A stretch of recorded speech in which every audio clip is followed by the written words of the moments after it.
Here it is for you guys. Enjoy. Hello. Welcome to We the Thunder playoff post game edition. Uh, I'm still working out the new production issues. I couldn't hear anything out of my PC right now, so Schoolie has carried a couple of episodes already this round. So you guys are with me for the live stream. You're gonna have to settle with Justice Dash for the post game show.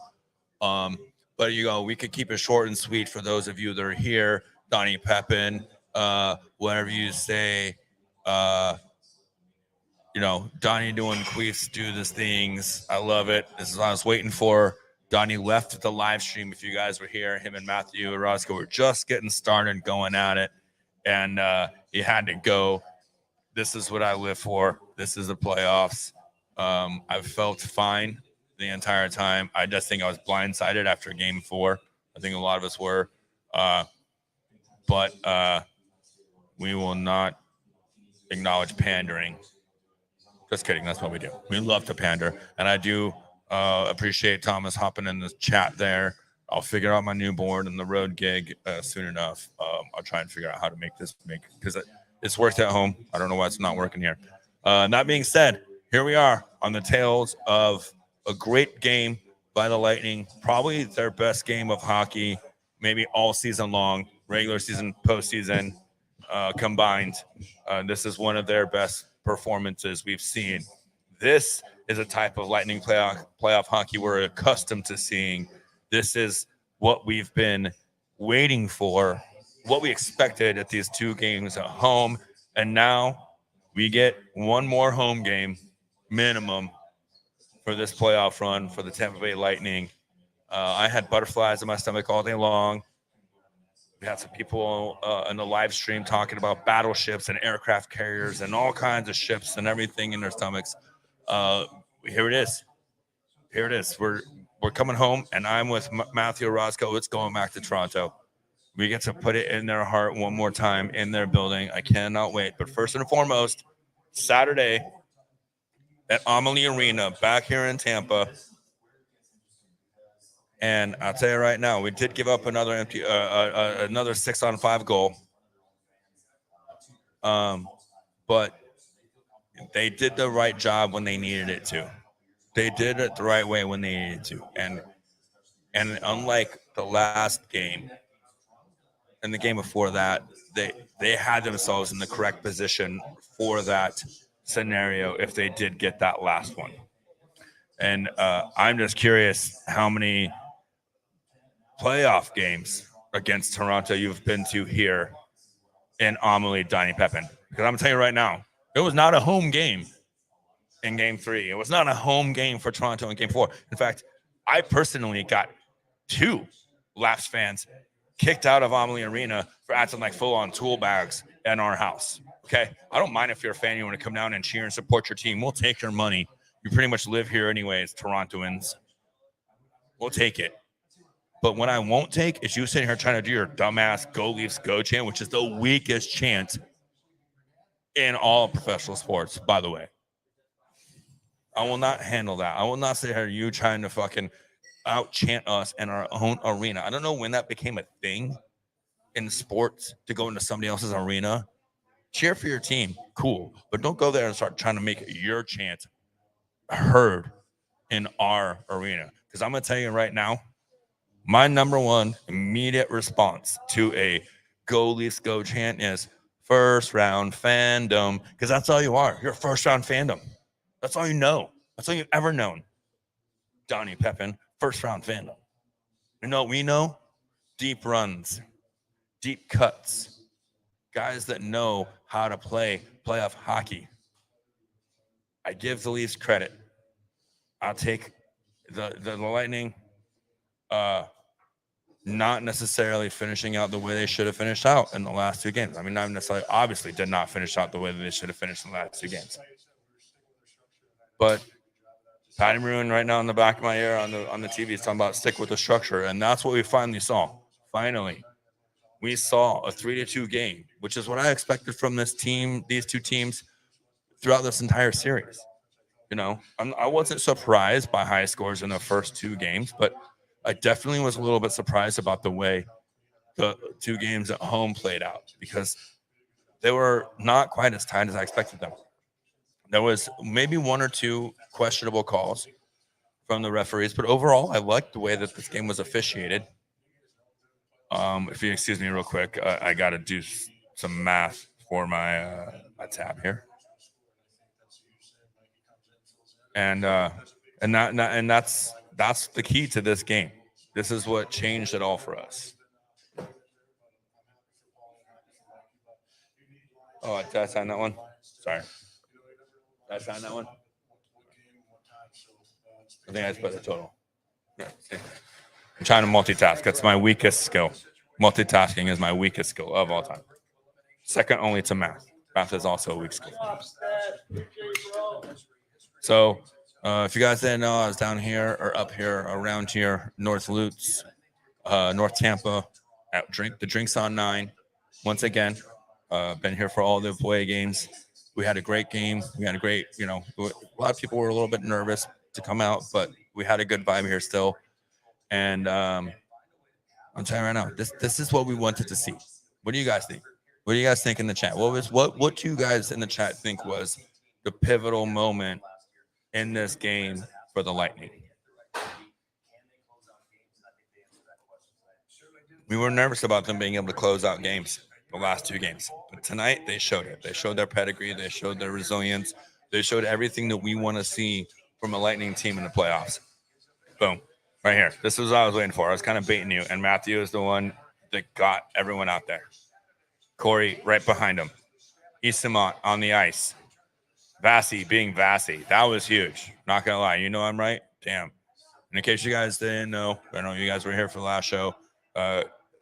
You know I'm right. We had our time of contrition, apologies, and knowing that we were both wrong in the moment after last game's post-game show.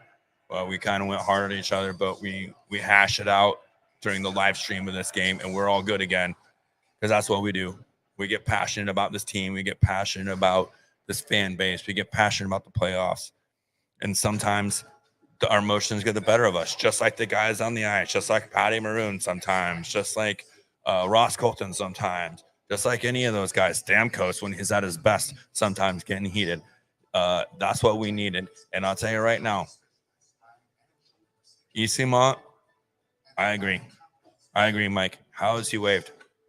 How Paul on that third line coming through. Ross Colton looking like an actual playoff hockey player on that third line with Eyssimont there instead of Jeannot. And that's no knock necessarily on the player himself. It's just the chemistry that the 3 guys have out there. It's not that Jeannot sucks or that he isn't worth maybe bringing back next year for a 4th line role. It's just that third line presence and that third line chemistry was obviously different tonight. And Paul scoring and Eyssimont having 3 points for him like that, or 3 points. I mean, yeah, that was a big deal. That was a big deal. So here we go. It's coming back to Tampa, game 6, when everyone was really upset, me included, after game 4. The Lightning responded in the way we know this team can. We saw veteran play. We saw Killer and Cirelli and Hagel doing the damn thing again. That's been the best line of this team so far in this first round. Bring Killer back. I'm making that shirt tomorrow. You can look for it on the interwebs this weekend. Bring Killer back. Let's do that because that guy is right now our best playoff guy. That line is setting the tone. That second line, yes. There's so many pejoratives you can use, but automatic is one of them. Absolutely automatic. Absolutely tone setting. They grind, they forecheck, they back check, they do all the things, and it's no coincidence that 2/3 of that line is out there on the PK, and the other third of the line is out there on the power play on special teams. Those are almost probably the 3 most important players on our team right now, and it's important to make sure they're all 3 on our team next year, including Korn. But that's a horse of a different color for a different time. Right now, we're talking about game 5. Talking about Game 5 and the performance we saw from this Lightning team that we knew we would see, the one we expected. Tell you what, though, this would be nice. It would be nice, Corey, if somehow we can get Cerny back for that game on Saturday. Protocol is being protocol, but Cernak coming back would just be the boon that this team needed, right? That would be it. There we go. 60 minutes of 0-0 hockey. Yeah. All I've heard about Cernak is he was definitely a no for tonight. I didn't hear he was out for the series. But again, it's like we were talking about on our chats and in some of the Facebook pages, Orozco, this is what his third concussion before the age of 29. So you don't want to mess around with that. But I would like to see him try and come back at some point, because then maybe we do get value after he got the extension. If you're worried about his health going forward, he would have value out there. But look, this is exactly what I've been saying. Mike Rotunda and I are on the same page. Can Killer just take league minimum? He's a smart Harvard guy, probably invested his dollars well. That's what I've said. We know he's from Harvard. We know that he got paid a lot more money than probably most teams would have paid him before, right?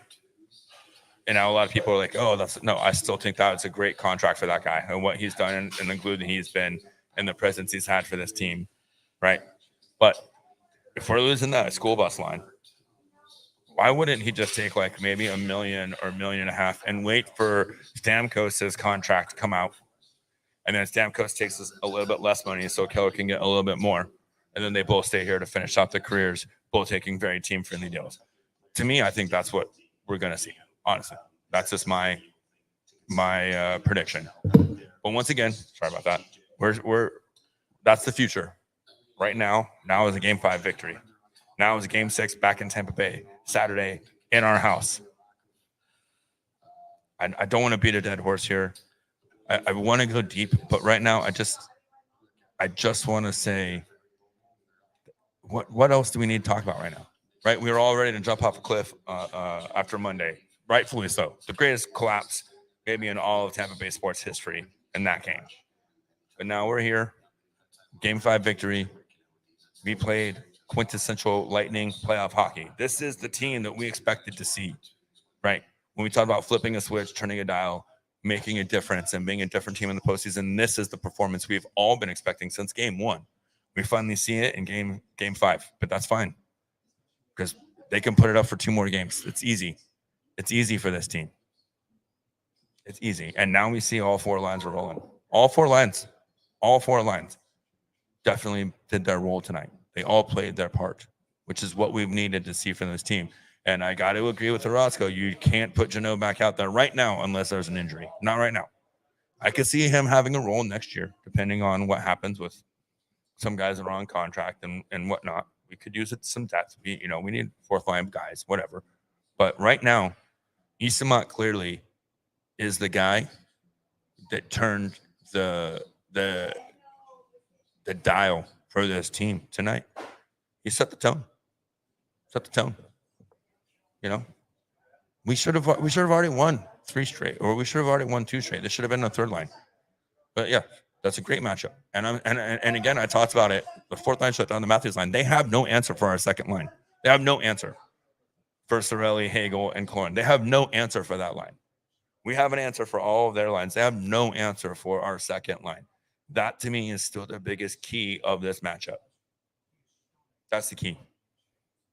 I'm a homer, or I'm a huge Killer fan, so I still think Killer is the number 1 star overall. That 3rd line or 2nd line, I think, would be the number 1 star. But Eyssimont, obviously, he was a difference maker. He was the X factor tonight. He's the guy that gave us this Game 5 victory. If you guys got anything else to talk about, bring it to me in the chats. For those of you that weren't there during the stream, apologize. I should have probably put it out there a little bit more. It was just a last minute thing that I decided to do. So for me, this might only be a 17-minute post game show, but this is going on hour 3. for me. And I'll tell you right now, I'll take these short and sweet post-game shows right now instead of these heartbreaking, heart-wrenching. We're all yelling at each other. We're all losing our minds. And look, here we go. Rotunda's got the best thing to talk about right here. It's because it's Toronto. How Matthews wasn't in the box along with Killorn or along with Maroon to start the third period is egregious. And that's the thing when I want to know how Giordano didn't get called for a flop. Embellishment. It was absolutely embellishment on Giordano on that hit from Maroon. That was absolutely embellishment. He went down like a FIFA player. Right? We get talked about how Sheldon Queef, the Lightning manipulate the referees. That's all they've talked about after every game, Toronto. Even when they win, they talk shit about the referees and the officiating and how, there's only one team whose building literally shares the same structure as the league offices, and that's Toronto. They share the same building. I think the writing's on the wall as far as that's concerned. Here we go. I like it. Way to get me back here, Chris Longtime. Give me your 3 stars. I agree right here. Although I'd maybe switch them up. I'd say Vasi, Isama, and then Killer. Vasi was Vasi, doing Vasi things. Doing big cat things. Doing what he's known for. Yeah. Tell you what, guys, they're getting ready to wrap up here. It's a Thursday. We've been talking for a while. You guys have been great to me, but let me tell you right now, let's just go ahead and revel in this victory. As much as we've had to deal with the agony of defeat these last 2 games, let's walk away with our heads held high. Let's walk away knowing that this is the hockey we've been waiting to see all season long, right? We've been waiting all season long to see the Lightning play this level of hockey. And they closed out. I hope they're all fucking up. I hope they're getting ready to go right to Tim Hortons, man. Because fucking coffee is for closers, and these dudes close it out tonight. On that note, I love you all. Thank you for supporting us through trials, through tribulations, through wins, through losses, through COVID, and through everything else. I hope we get back to a Game 7, and if we do, hey, I'm holding you, Chris, to being in town or at this test next to me, and y'all better be getting your asses up here to Lutz because it's going to be going off for a Game 7. But first and foremost, I will see you Saturday at Amalie Arena for Game 6. Check out Sticks of Fire. I'm pretty sure we'll be having a tailgate, and I'll be cooking up some tacos again, another delicious taco bar. We could talk about winning when we see you in person. I really appreciate you guys. It means a lot to me that you were with me for this whole game. This has been We the Thunder. Don't forget to be the Thunder.